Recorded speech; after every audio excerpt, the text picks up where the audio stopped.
This week, International Travel Recap, one-star edition. Rip is back in the Long Beach studio. I'm at the ranch in Kalaheo. NBA Finals almost set. One-star moments of the week. Let's go. This episode of One Star Recruits, as always, is brought to you by 500level.com. NBA playoffs heating up. DK, you said almost the finals. We got all the big players left. Jaylen Brown, Kyrie Irving, Anthony Edwards just saved the series for Minnesota tonight. All those t-shirts can be had on 500level.com. 20% off everything on the site with the discount code PODCAST. Let's go. Yo, aloha. Welcome to the show. Rip, welcome back to Estados Unidos. I'm sure it feels lovely to be back on the motherland. What was the first thing that you ate when you touched down in LAX, City of Angels? Believe it or not, German pancakes. My wife made crepes this morning, German pancakes, and put a little maple syrup on them. Back in the swing of things. I'm Holy back shit. regular. Of course. You zig when I zag. That is the most unexpected. I was expecting a cheese quesadilla or the usual, an In-N-Out burger, which is almost everybody's go-to upon returning back. Definitely a hamburger of some sort, some American food. Mexican food could hit too.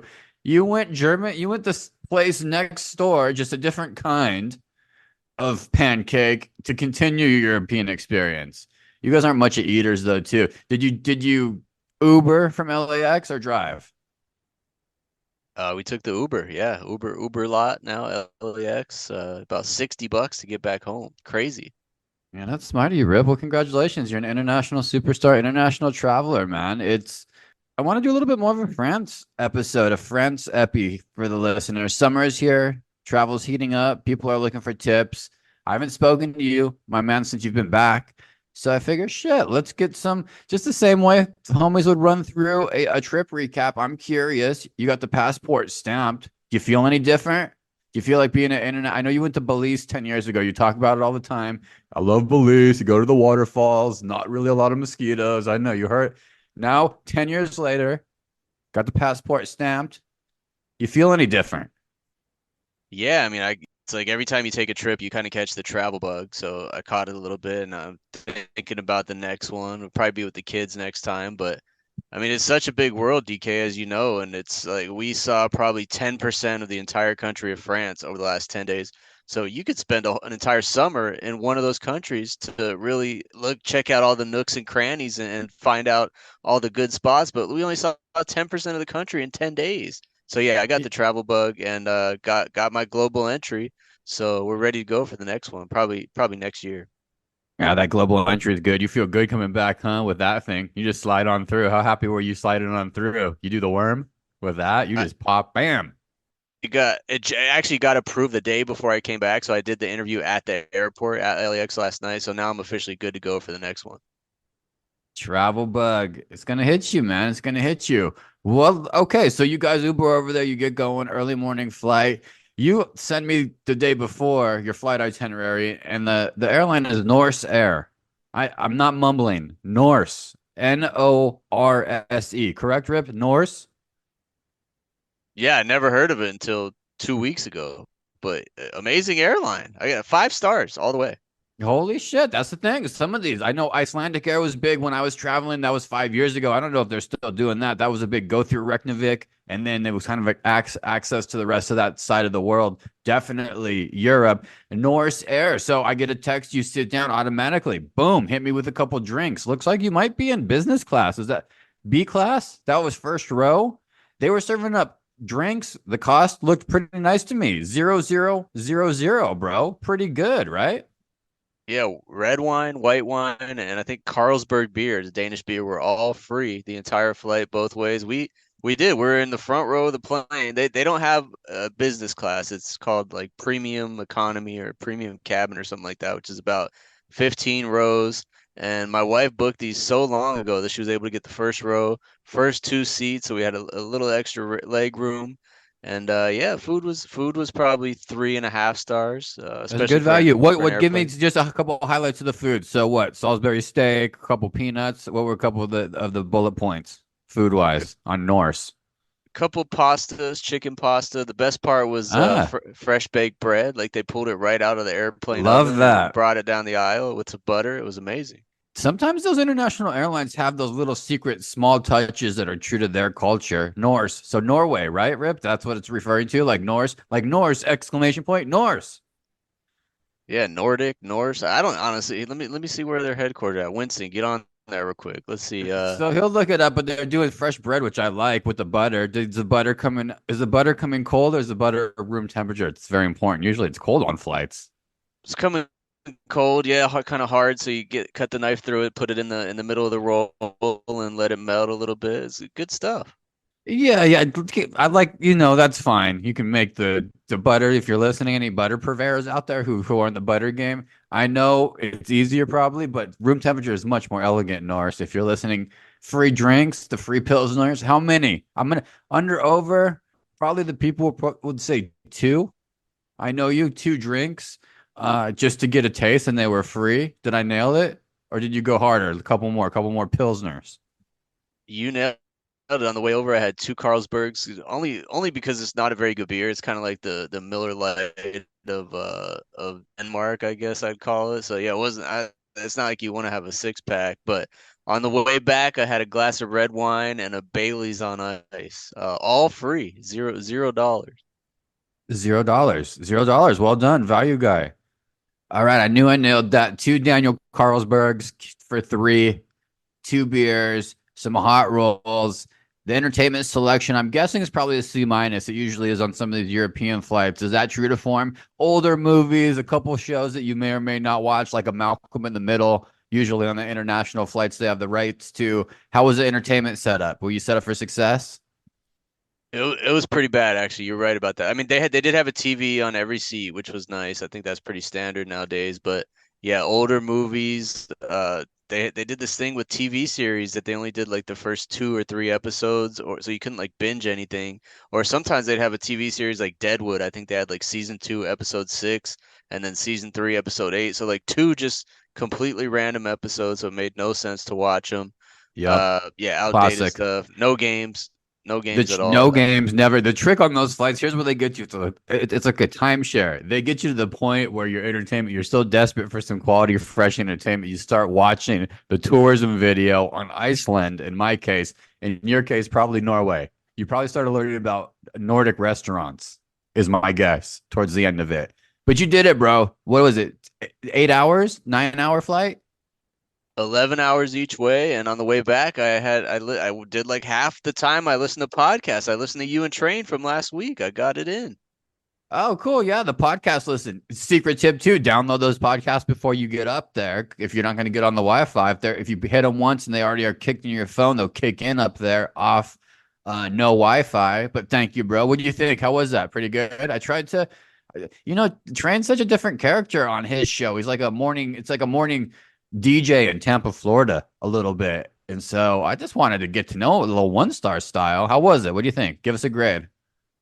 Yeah, it was like a roller coaster. At first, one of the first things he talked about was how he hates flying, which was news to me, and how he hit like severe turbulence over Kauai. And meanwhile, I'm like 40,000 feet in the air, so that kind of spooked me a little bit. But then, I think I fell asleep during the NHL playoff talk, so we can skip over that part this week. So I got Yeah, a good did nap in that during the whole plane on season. that.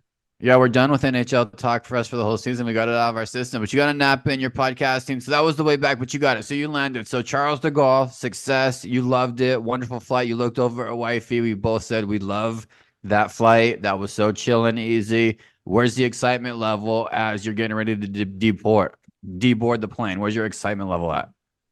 Well, it was high because there was a guy two rows behind us, an older gentleman, but like really in shape, and he had a bag of tennis rackets. And as you know, the French Open was going on over there, so I was like, "Who is this a former tennis player? Is it like Boris Becker or something?" Oh, you're fishing for leads. You're gonna lead. You're gonna go after it. Go ahead. So I'm walking out, and I hear this guy say, "Hey, did you go to the French Open?" And he goes, "Oh, my son played in it." And I was like, "Holy shit!" And so the guy that was asking him about it, clearly a big tennis fan, he says, "Who's your son?"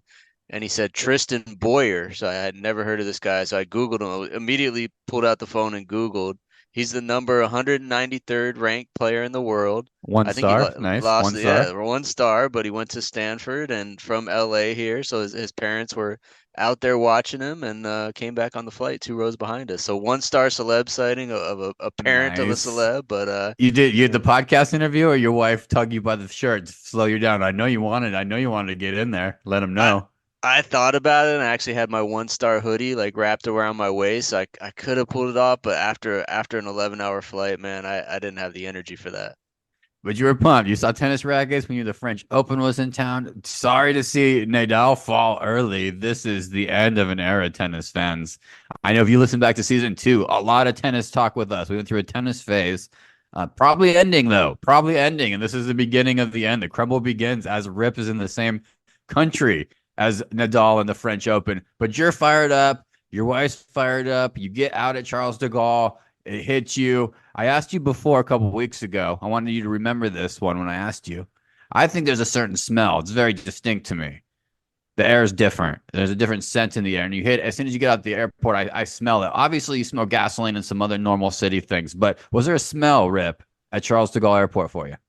The only smell I really noticed was croissants, man. It's the Alpine chocolat and the just the regular butter croissants. But yeah, other than that, I didn't notice anything. What do you got? That's that Alpine chocolat, bro. How's that French going right there, Rip? Those Alpine. So you were morning arrival. Morning arrival, I take it, if those croissants were already on deck. No, it was like a 5 p.m. They go 24/7 in that country.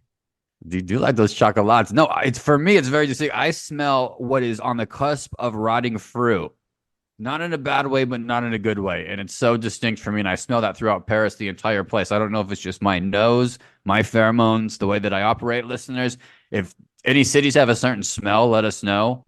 Definitely, they do. Rip, you used to have a Saturn that smelled like a wet dog for a little bit, bro, and you didn't know it. Some cars some houses have a scent, some cars have a scent, some countries have a scent. Believe it I, or not, did you ever get that scent at all of a bit of like, oh shit, that might be back of the restaurant fruit that didn't get picked up today?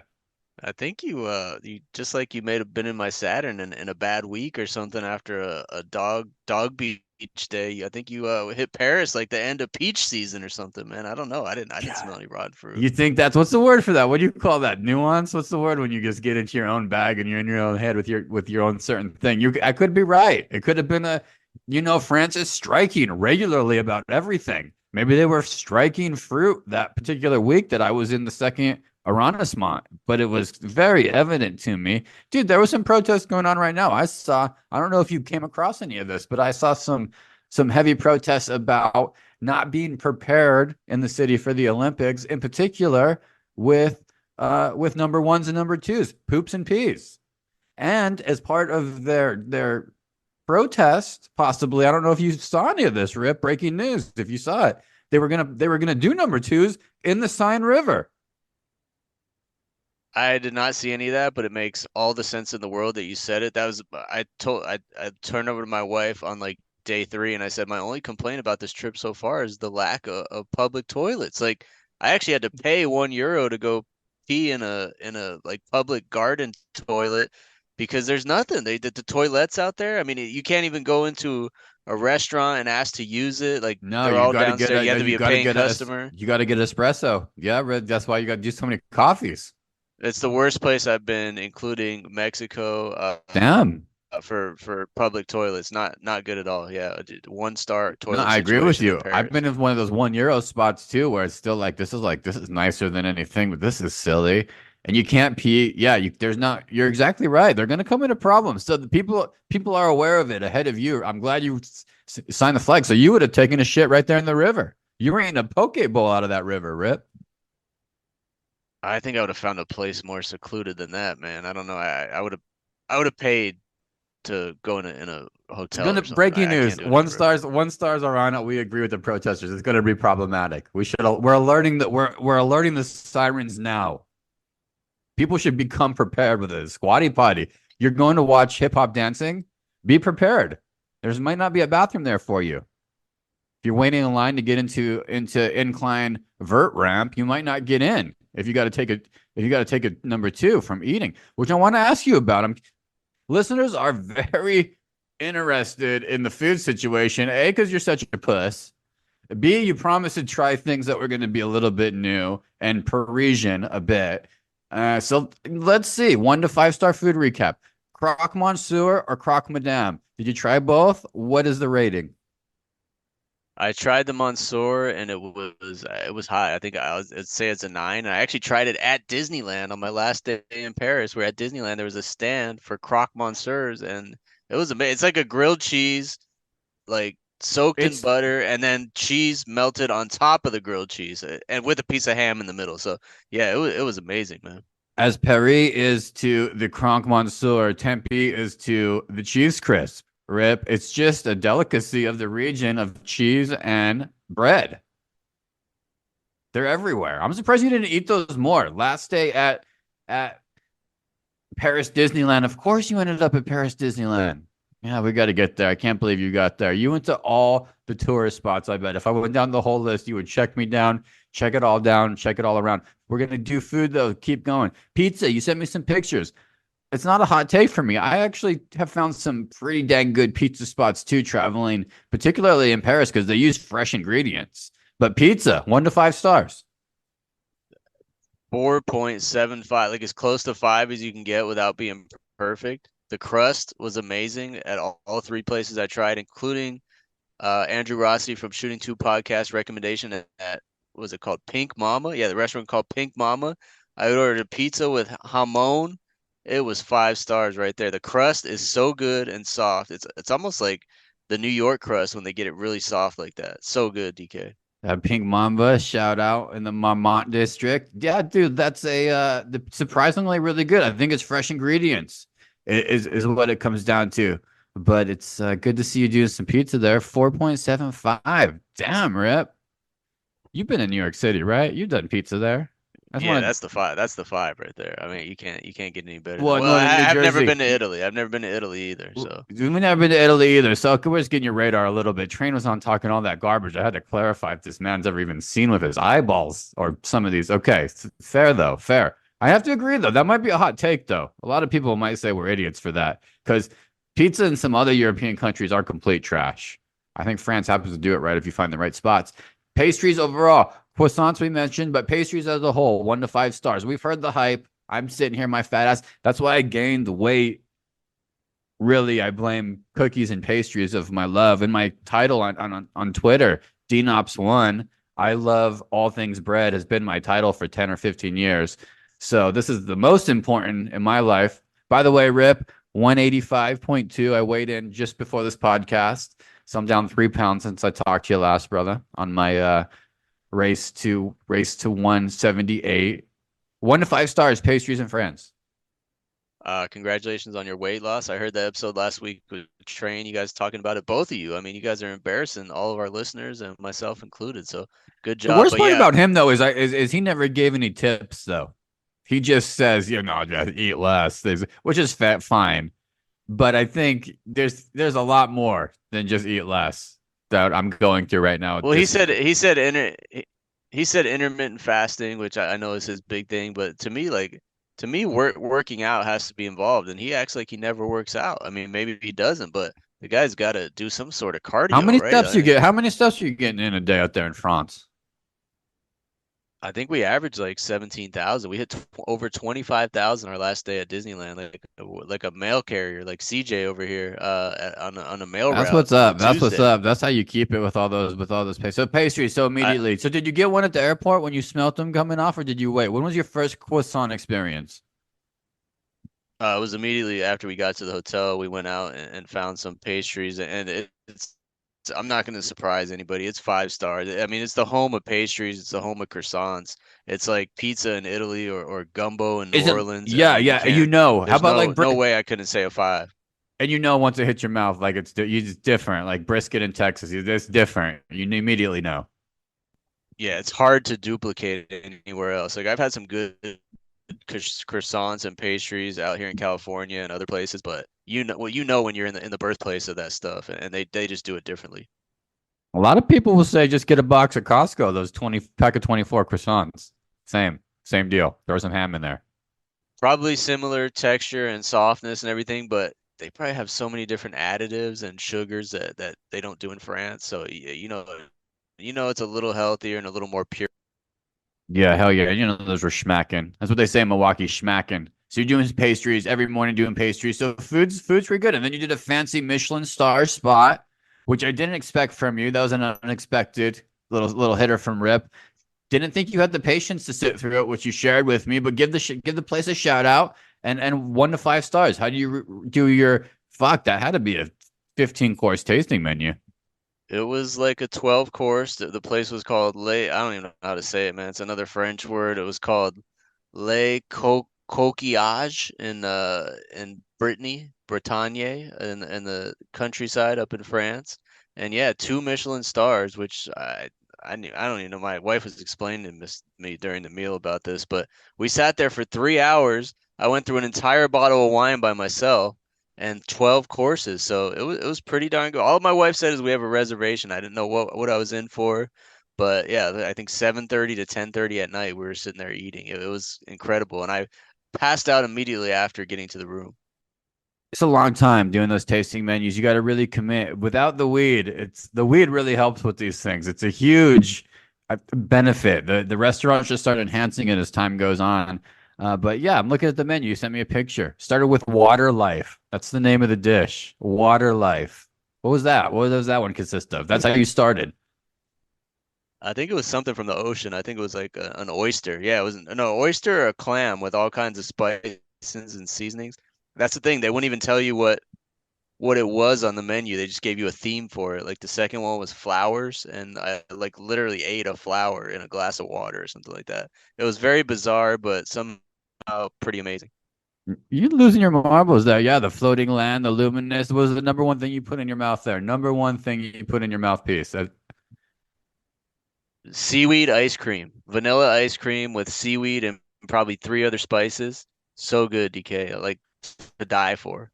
It seems repeatable. That seems like something that they could do that you could do stateside here, Japanese style. But I like that. Damn, Rip, culture. You're getting culture. What are you sipping on throughout this? Is it champagne? For me, when I'm there, it's champagne almost the whole time. I even will finish a nice breakfast pastry with some champagne if available. What are you sipping on most of the time? For that dinner, I said I drank an entire bottle of white wine by myself. I think it was a Riesling or something from somewhere in France. I don't even know, but it was like one of the cheapest bottles on the menu, so I got that. And yeah, but for the whole trip, I mean, I drank beer, I drank champagne, I drank wine, I drank everything. It You was were it was doing good it. You stuff. try any? Did you do any cigs? Not one cigarette one night, just to try to be European. Not one cigarette, but I got annoyed so many times by the smokers out there and just walking down the street smoking cigarettes. Like you don't see it anymore out here in LA, but in France and I know in England, it's people are still They don't smoking give a everywhere. fuck. Yeah, that's what I'm saying. That's why that you just hop in, or else it's like, I don't even know. But Rip, yeah, okay, fair enough. Great trip so far. Culturally wise, anything stand out to you? How many? I want to talk a little NBA before we wrap this up here. How many Wemby jerseys were spotted? How many are NBA fans fired up in France at all about what's happening here in the NBA playoffs at all? It's a hard no, and that's exactly where I was going, especially when you mentioned NBA. I got to tie in is we talked about before what's the over under on Wemby and Rudy Gobert jerseys. It was a big zero the entire trip, the entire 10 days, zero Wemby jerseys, zero Gobert jerseys. Wemby was actually in Paris our last few days doing some Nike event. Didn't see him, but I saw it on the news, so I'm sure there were some Wemby jerseys there. But I saw 2 jerseys my entire trip. They were both at Disneyland on the last day. If I gave you 5,000 guesses, you would probably never guess them. So I'm just gonna shoot them out right here. They were old. They were throwbacks. It was Aaron Rodgers Packers jersey, some European kid in an Aaron Rodgers Packers jersey, and then some other Euro guy in a James Harden Rockets jersey at Disneyland Paris. The only two Hmm. jerseys I saw the entire trip. Amazing. Amazing. Yeah, crazy. You would think there's more. What's the hype level for the Olympics? Could you feel the Olympics are coming? Was it just kind of trepidation and nervousness about not being able to take shit somewhat kind of reasonably? What's the level of excitement there on Olympic Town? It's super high, and I think it's for all the retailers and storefronts that they know that influx of tourists is coming because it was busy, but it wasn't crazy busy, and the entire city is under construction. Like they are really cramming these last couple months to get everything done. We saw so many Olympic venues like close to the Eiffel Tower, close to the other landmarks that are not, you saw bleachers, but there's no, like, you couldn't even tell what it is. Like, is this going to be swimming? Because it's just Mhm. empty in the middle. It's going to be beach volleyball. So it's hard to tell what it's going to be. Like I said, they got, I think, about 8 weeks left, and they have a lot of work to do. But I think the excitement level is high for the influx of tourists that they know they're going to get. And you give me a sweet hat?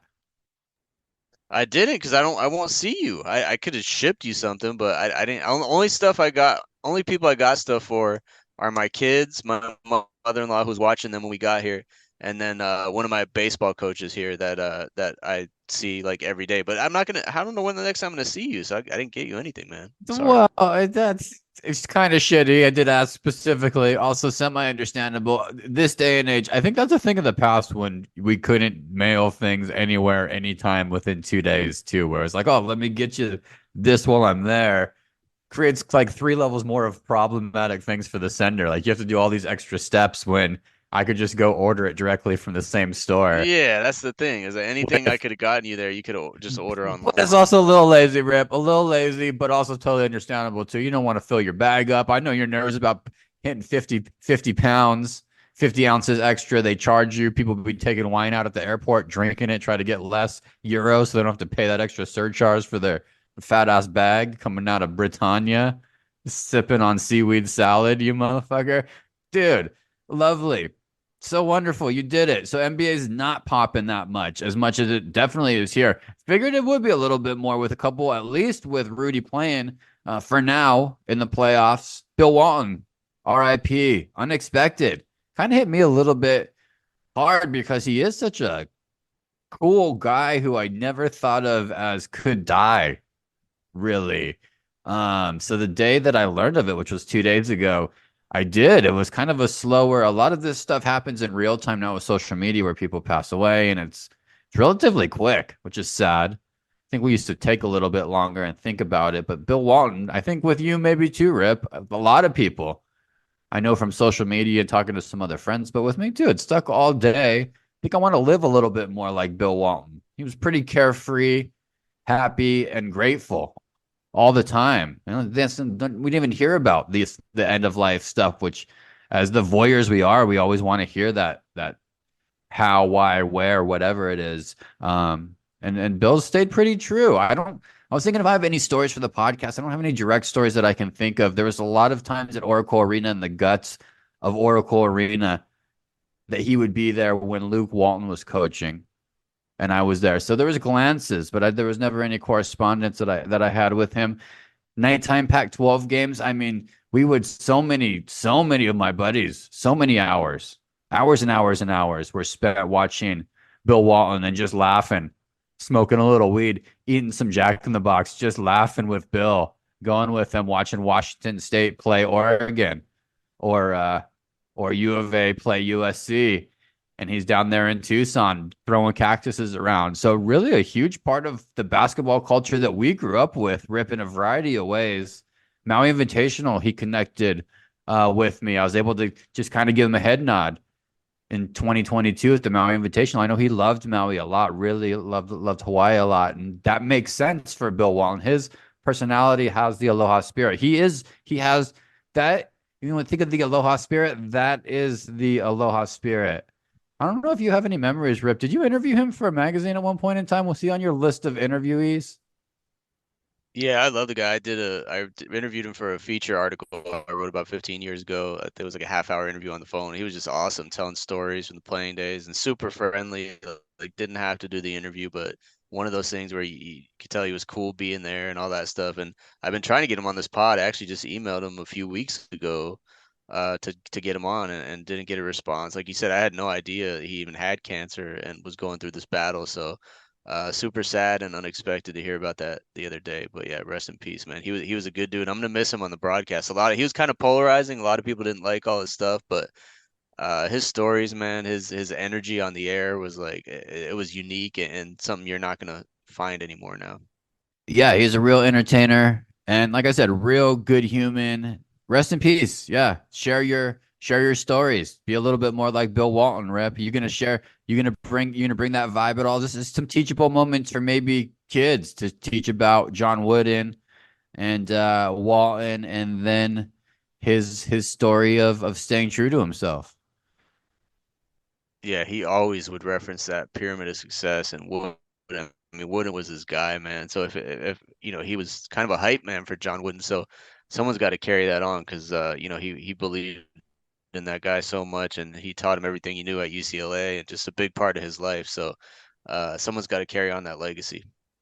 You're a big part of my life, Rip. You're back. You're an international traveler. I know you're tired. You just got back in town. Let's do one star moments, man. You can do 2 weeks since you've been gone for 2 weeks. What's your one star moment of 2 weeks? Hey, you're looking at it right now, man. We haven't talked about it on air, but you commented right away. I got a goatee right now. I have the first goatee I've ever had in my life, basically the biggest goatee I've ever had, and it's because of my one-star moment, man. I forgot my razor. I forgot to pack my razor in Paris. I didn't want to put out for any kind of good one while I was there, so I said I'm just not going to shave. So started growing in, growing in, growing in. After 10 days, like some people would have a full beard by now, but I got this one-star goatee, and there's a little gray in there. I don't know if you can see it through the zoom here, but there's a little gray. And I asked my wife, I said, should I keep this thing? And she said, well, I had the sideburns too and the beard, and so I shaved that off about an hour ago. But I left the goatee. I'm gonna see where I can take it, man. It's 2024. Let's see how far I can take this goatee. What do you think? How do I look? I can't wait for the homies to see it. It is so bad. It is so terrible. I appreciate that you're rocking it. You look like a poor man's Jay Bruner. You look like you're about to wrestle at a amateur wrestling meet at the Mormon State Fair event as Steve Austin's cousin from Pennsylvania. It's just real good, man. I keep it going. I can't even imagine with sideburns. That's You said sideburns. I lost my marbles. I need more humans to see this current goatee. So keep it going, Rip. I mean, I think this is a classic T-ball dad look, that goatee. I mean, they're gonna have more respect for you. The more facial hair you have. You look a little bit more serious. You look like you also belong in Palm Springs a little bit. So it's confusing. I feel like it makes me look a tad tougher, and I got a big coach's slow pitch softball game coming up Saturday, so maybe they'll give me a little more respect and back up a little bit in the outfield so I can drop one in for a double there. Oh boy. Well, drop one in with that thing. It is nasty. Can't wait for the homies to see it. One star moment of the week for me here at the ranch. A prime example of moving too fast. I need some advice here on this actually, because I don't think it's a complete lost cause. I thought at one point in time my drawstrings on my sweatpants were done for life. I got some good advice. We saved them. I got a couple Amazon gift cards, the $100 gift cards. They work by scratching or pulling the tab. It's kind of a secret pull of the tab, and it's the first move in the lazy man's move of the gift card because you don't want to search for a coin, and then don't want the mess of the of what the scratch does. You don't want to scrape it, so you just want the pull.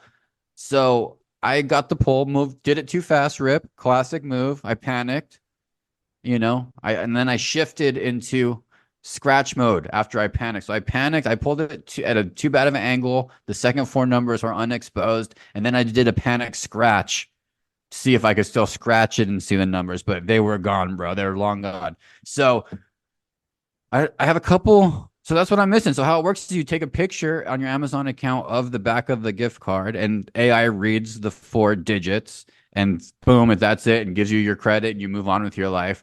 So I might just be out of. I just can't read this ripped code, and I can't decipher these two numbers that are just missing here. So I could be out of $100 moving forward because I was moving too fast. Unless you got a brainiac one there that you learned in France.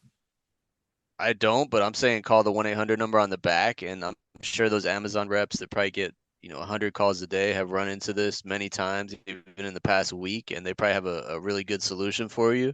So I think you should invest the 30, 45 minutes on the phone with customer service, possibly in France or Indonesia, and try to get a solution, man, because $100 is $100. In the Philippines, man. Yeah, hey, yeah, that's what I'm saying. I don't know if it's going to be a whole hour or two, or if it's worth my time. You think call? I thought about calling because there is another number on the bottom. So anyway, moving too fast. That shit ever happen to you? Does that just happen to me? Do you ever do that? No, I've never seen a gift card with a pull tab. I don't even know what you're talking about. I only know the coin where you scratch it off. I'd never seen anything with a tab pull thing before. Tab pull thing, kind of like pull it up and then pull it. No, that's how they're doing them nowadays, Rip. Because not everybody has a coin. What? It's 2024. We don't even use coins. They're using coins in France. That used to fuck me up in Europe with the coins, man. That was my thing for a while. I'll be holding up coffee lines for 15 minutes counting out those euros. How's your Euro game? Yeah, On point? You pretty quick with it, or you just slide in that card? I think I brought like €4 back, all in change, all the change I got during the entire trip. So I didn't even have to count because I just like I'm bringing this back for the kids and putting it in their piggy bank. 1 star recommendation from DK, I believe that was right there. You're welcome, man. 1 star rec of the week for me. All right, I'll call the number. That was the worst advice that you could have given me because it's the last thing I want to do. I wanted something better, but I'll take it. I think it is what it is. It's worth a hundo. It's 100 bones right there. 1 star rec of the week for me. Very simple. I'm gonna be very happy with this one, Rip. I'm excited about it. I'm excited it's back in my life. I brought it back for Memorial Day. It's been a while since I made myself a nice BLT, a bacon lettuce tomato sandwich. I picked up a fresh loaf of Hawaiian sweetbread. Picked it up roadside, a little house. This little lady makes it. It's on the honor system. There's nobody there, Rip. So you can take it if you want. Nobody does it. Bad aloha. Bill Walton would not do that. Put your money in the little thing, get your fresh loaf. Got my bread, got some amazing bacon. I haven't been eating bacon lately because remember, I'm trying not to be fatty. Got some nice local bacon, so obviously some lettuce and some tomato. And just word to the wise, toast that thing up nice and don't skimp on the mayo and don't skip on the bacon and cut it always triangular, always. Don't be a lunatic and have a fucking great summer. Make yourself a BLT, listeners. You're welcome. Only change I'm giving you is I'm going mustard instead of mayo. What do Oh you think my about that? God. You are get fucking out of this podcast. That is unheard of. Mustard on Yellow? BLT. We should put Yellow up a poll. mustard? Yeah, yellow mustard. We should put up a poll. See how many listeners. And, It is and a definitely sourdough obvious, bread. obvious only mayo sandwich. Obviously, the mustard completely ruins everything. And I'm even okay with people putting ketchup on their hot dogs. I'm not a purist by any means, but I've never even heard this before. Yellow mustard, not even a grained mustard or a poupon, a straight yellow. Straight yellow. 5 stars right there. 5 star BLT for the win. I can clown, Rip. Put the poll up, man. Put the poll up. What's your recommendation for the people since you're a world traveler now and you have this goatee and you might teach gymnastics in Nebraska? Yeah, I'm doing it because it's fresh and something I remind myself always when I go to another city. And it's to me, the best way to explore a city is by renting or borrowing a bike and going around that city. I've done it in Beijing.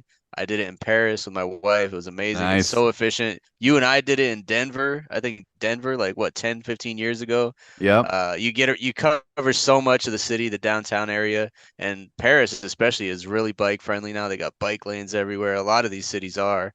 And yeah, you also don't look like as much of a tourist as you might when you're walking around with your beret and Wemby jersey. So yeah, cover if you're in a new city, I mean, don't even walk. Like walk for sure, but renting a bike or borrowing a bike is a much better way to cover a lot more ground quicker.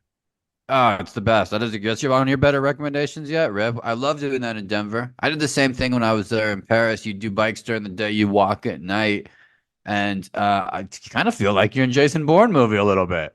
It's just fucking awesome, and you can cover way more space. Yeah, if you're trying to get someplace, trying to do one or another. You get any comments on your Trash Talk Boy shirt at the Lou? No, I did not. Only from my wife, who was like, "What the hell are you doing? You're at the Louvre and you're in this ridiculous shirt, trying to get pictures in front of the Mona Lisa." So yeah, I think everyone else, no one else wanted to talk to me. Period. Oh well, you got six middle-aged men were cracking up, we're cackling in Gilbert, Arizona, so it was worth everything, man. Rip's reactions, hit the music. How'd you like Train's music last week? Pretty good, huh? Yeah, not bad. Very, very mellow and soft, but I liked it. Nice change of pace. You're back. Fortune cookies, Rip. Do you eat them? Do you always believe the fortune? And does it get you pumped up if it's a good fortune? Never. I always eat the cookie, but the fortune is always total bullshit. I mean, it's something so far fetched. Like you're gonna Whoa. come into a ton of money next week, or it's like none of this stuff ever comes true for anybody. I would take you for being a fortune guy 1,000,000%, and I would have bet God a good amount of money of my net worth that you had a fortune inside your wallet. That's breaking news. Bomb Me Brat at Target Field is getting a lot of social media attention. Rip, here's an idea alert for the summer just to come out for you. You ready? This is less of a reaction. This is going to just be a reaction where you can just say one word if you want. Here's the idea. If you want to host a barbecue and make it a little fancy, a little fancier than the normal Rip barbecue, mustard on BLTs, just nobody will like that. I'm telling you right now. You go to Lee's, order 2 sandwiches with extra toppings the day before. So then you take them home, you eat the sandwiches, but just save the sides. So you save the sides of the extra toppings. Put the banh mi toppings on the brats when you make them the next day, and you pick up some fresh French rolls to serve them in. 1 to 5 star idea. You'll be the toast of the town. 2 stars. It's a little creative, but it's also like leftover used toppings to serve to guests. Like, doesn't feel right. 2 stars. It's just pickled carrots and daikons, Rip, and fucking cilantro. It gets better with time. It's like wine.